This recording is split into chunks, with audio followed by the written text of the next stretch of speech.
Welcome to the Unapologetic Mompreneur, the podcast for mums with an online business who are ready to take back their time, home, business, and self so they can restore the balance and thrive, both at home and at work, without feeling like they have to choose between the two. I'm your host, Sarah Dew, life and biz coach for mompreneurs. I'm also a mum, stepmom, wife, introvert, breast cancer survivor, and your mentor for making a change for the better. I've learned how to go from surviving to thriving and unapologetically create a business I love and the life I want for me and my family without worrying about what other people think. And now I'm here to help you do the same. Because being an unapologetic mompreneur doesn't mean that we're selfish or that we don't care about others. It simply means that we are not afraid to show up as our true, authentic selves, to step into our purpose, do what we know is right for ourselves and the ones we love, and take the steps we need to take to make our dream life and business a reality. Join me each week where I'll be sharing all of my best tips and strategies, plus the occasional dose of tough but gentle love to help you feel empowered, motivated, and confident to take action so that you can become the mum, wife, biz owner, and woman you know you are meant and deserve to be. So, are you ready to unapologetically create a business and life you love? Let's do this.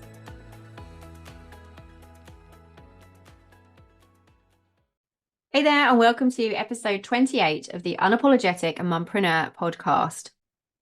In today's episode, we are diving into a topic that I see crop up time and time again, both with my one-on-one coaching clients, my Facebook group members, and even with my subscribers when they hit reply and share their struggles with me.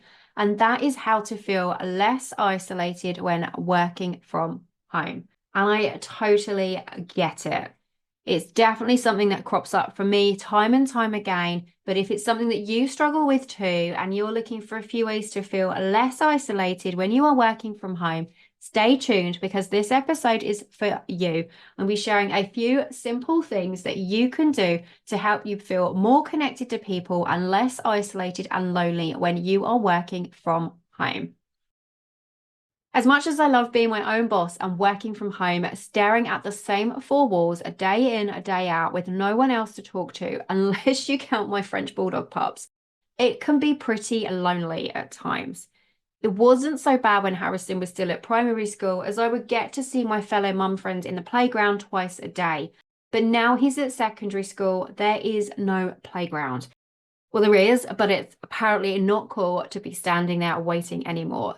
So now I just sit in the car park, and I have to wait for him to come out. I get to sit with my coffee and my book, which I love. And sometimes I also jump on and do a Facebook Live inside my Facebook group. But there are times where I miss that daily dose of social interaction with other people. As humans, we are social creatures by nature, and we need to feel that we are connected to others, which is why having a sense of belonging features pretty high on Maslow's hierarchy of needs.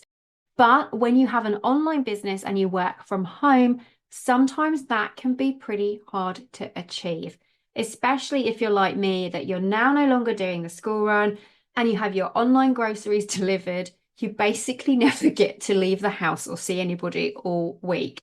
So how do we feel less isolated when it's just us and our laptops with no water cooler or break time office chats to be had? Here are 5 things that I do to help me feel less isolated and more connected during my working week. If it's something that you are struggling with too, and you're looking for some ways to break that feeling of loneliness and isolation and feel more connected to others, give some of these a try. 1 is to attend online networking events.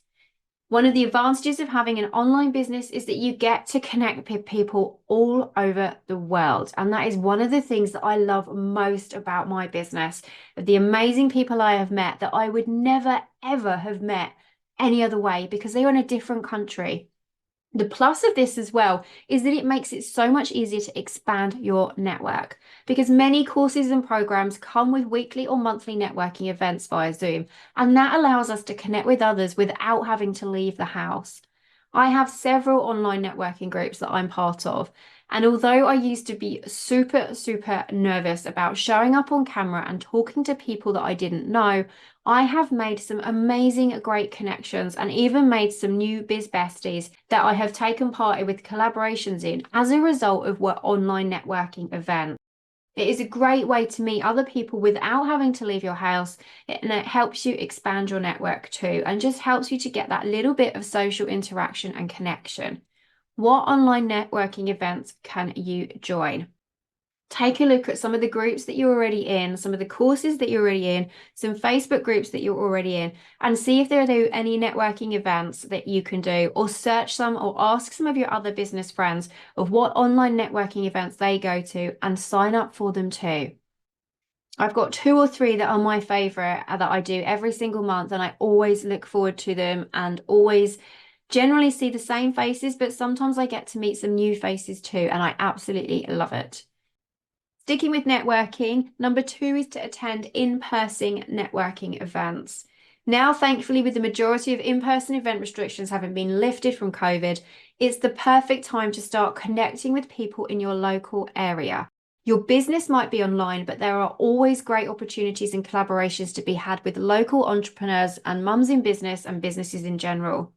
This is something I have just started getting back into again. It's taken me a little while because the introvert in me gets a bit freaked out being in a room and meeting people that I don't know and starting up conversations. But having done a lot more online networking events, my confidence has increased, and it has enabled me to start going back out and attend in-person networking events. And it is by far the absolute best thing that I have done. I am absolutely loving them. And I have met some incredible, incredible women in the last couple of months from them. What local network events can you attend to help you meet more people just like you? There are loads of directories that you can look at and places online like Meetup and Eventbrite. Have a look and see what's going on in your local area. Google them and have a look and see. Ask people in your local area what networking events they go to.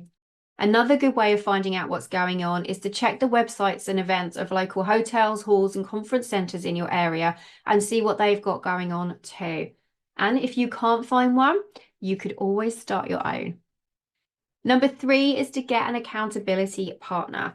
Not only is having an accountability partner great for giving you someone to check in with each day, it's actually nice to know that you have got someone there who is cheering you on and someone that is going to be celebrating your wins with you and even giving you a kick in the butt when you need to too. This is something that has really changed my working. I have got 2 accountability partners that I have been checking with every single day on a Monday to Friday, and maybe sometimes on the weekend because they've become very dear friends of mine now as well. And it has made such a difference for me in my business. I don't feel lonely anymore as a result of these 2 buddies. I have been working with them every day for probably the last 3 years, and I love it. Not only do we co-work together, but we also have monthly Zoom calls where we check in on our goals and we strategize together, and it is so much fun. Every day, Monday to Friday, I am working with them. We are doing time blocking together. We're setting our goals. We set that clock. We do our work, and then we check in where we're at afterwards. And it is so much fun. But do you know what the super cool thing is? Neither of them are in the UK. One is in Florida and the other one is in Norway. It is amazing what the power of accountability can do for you. And I absolutely love the fact that they're in different countries as well. They are 2 of my very best, dearest friends now, and they keep me in check. We cheer each other on, we support one another, we are there to give the virtual hugs when it's needed and kick each other in the butt when we are procrastinating and not doing what we know we need to be doing. And I love the fact that if it wasn't for this virtual world that we are in with our businesses, I would never have met them because they're in Florida and Norway. There is absolutely no way on this planet that I would ever have bumped into them in any other way. And I am so thankful for that and the relationship that I have with them as a result, and the power of having an accountability partner both to succeed in my goals, but also as that friendship and to stop feeling isolated when you're working from home. If you haven't got an accountability buddy yet, go and get one. Who can you ask? What programs or Facebook groups are you in where you could ask if there is anybody that is looking for an accountability partner? Number 4, and one of my favorites, is to go and work in a cafe. When I'm working from home, staying motivated and keeping those creative juices flowing can be a real challenge. And one of my ways to break that is to get a change of scenery by working in my local cafe. 9 times out of 10 is my favorite Starbucks, but sometimes I'll switch things up and I'll go somewhere else.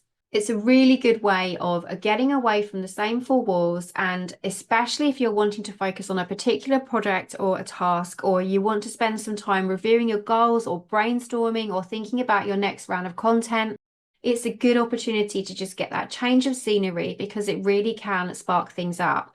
As an introvert, taking my laptop to my favorite Starbucks is a great way for me to be surrounded and feel more connected to others, but without having to talk to anybody. I sit there with my laptop with my headphones in and I just beaver away doing what I'm doing.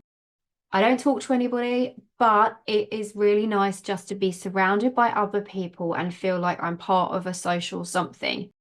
Not only does it give me a much needed change of scenery, but it always reignites my creative spark and it stops me from getting distracted by everything at home, including laundry.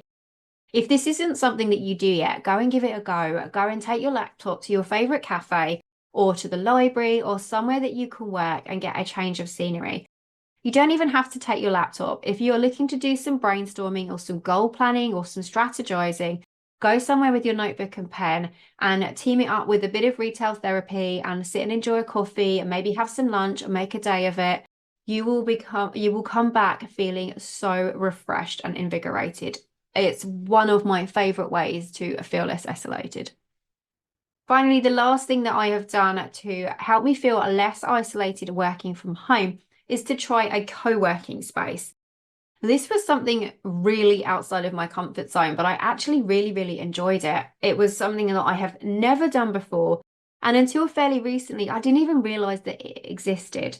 But co-working spaces are actually pretty cool. And I really surprised myself by just how much I enjoyed it. So this is something that you have not come across before. A co-working space is a building or an open space where there are offices and conference tables and desks where you get all sorts of from all different fields, all different industries of different entrepreneurs and different businesses coming in and coming together and working together, where they just all sit by side on their own designated desk and they work on their businesses, but they're hanging out with each other. And it was really interesting. I really surprised myself at how much I enjoyed it. Like I said, it was totally out of my comfort zone because I find it really hard to talk to people when I've not met them before, and I wasn't sure what to expect, but it was great. Yes, there was a small fee for the privilege, but it was totally worth it because the Wi-Fi was super fast. There was coffee and cake on tap, and I got to hang out and chat with other business owners too. It's not something that I would probably do very often, as it is a bit overwhelming for the introvert in me, but I really did enjoy meeting and working with other entrepreneurs that are in my area, people that I wouldn't have met before. And it was great to get that change of scenery and try something a little bit different. And it really took me back to my office days when I used to work 9 to 5 working for a national first aid charity. And we would be in a big open plan office, and it was just like being right back there again. So it stirred a little bit of nostalgia for me. And it was really nice. Personally, it was a little bit too noisy for me, so it's probably one of the reasons why I won't go back and do it again. But that may just be the introvert in me. The other thing that I really like about the co-working spaces is that they have conferencing facilities and they have meeting rooms. So if you're looking for somewhere to meet with local people and clients, or you want to host a workshop day or a masterclass or something, a co-working space is a great place to try and use. If you have got a co-working space in your area, I highly recommend giving that a try. So there you go. That is the 5 different things that I have tried that have really helped me to feel less isolated when working from home, to attend online networking events and connect with people online all over the world, to attend in-person networking events that are in my local area, to have an accountability partner. If you haven't got an accountability partner already, go and get one. The power of having an accountability partner is just incredible. And like I said, I absolutely love my 2 dear accountability buddies and the fact that they're in different countries, and I would never have met them if it wasn't for the sake of doing that. Go and work in a cafe, get a change of scenery, take your laptop or just a notebook and pen and go and find somewhere in your local cafe, your favorite cafe or a library or somewhere else, and just get that little bit of change of scenery. You'll be surrounded by other people, but you don't necessarily have to talk to them. And it's a great way of reigniting that creative spark and not getting distracted by all things at home. And then finally is to try a co-working space. If that's something you have never done before, give it a go. It's super interesting. You meet people that you wouldn't have come across before. You get to chat with local business owners as well. And if it's anything like the one that I went to, the coffee and cake on tap, and make it a bonus. Which one of these are you going to give a try this week? Send me a DM on Instagram at the Unapologetic Mompreneur. I would absolutely love to know which one sparks the most interest for you, which one you're going to try. Do you already go to a cafe? Let me know. And if there is anything that you do to feel less isolated when working from home, let me know what that is too, because I'm always looking for new things to try and new ways to break that feeling of isolation and feel connected to people around me and bring a little bit of more social back into my business. That's it for today. Here is to feeling less isolated when working from home, and I look forward to chatting with you in the next episode. Bye for now. Thank you so much for joining me for another installment of the Unapologetic Mompreneur podcast. If you like what you heard, be sure to hit that subscribe button so that you never miss an episode. And if you have a moment, I would love for you to leave me a rating and a review so that other mompreneurs can find this podcast too. Here's to unapologetically becoming the mum, wife, biz owner, and woman you know you are meant and deserve to be. I can't wait to chat with you in the next episode. Bye for now.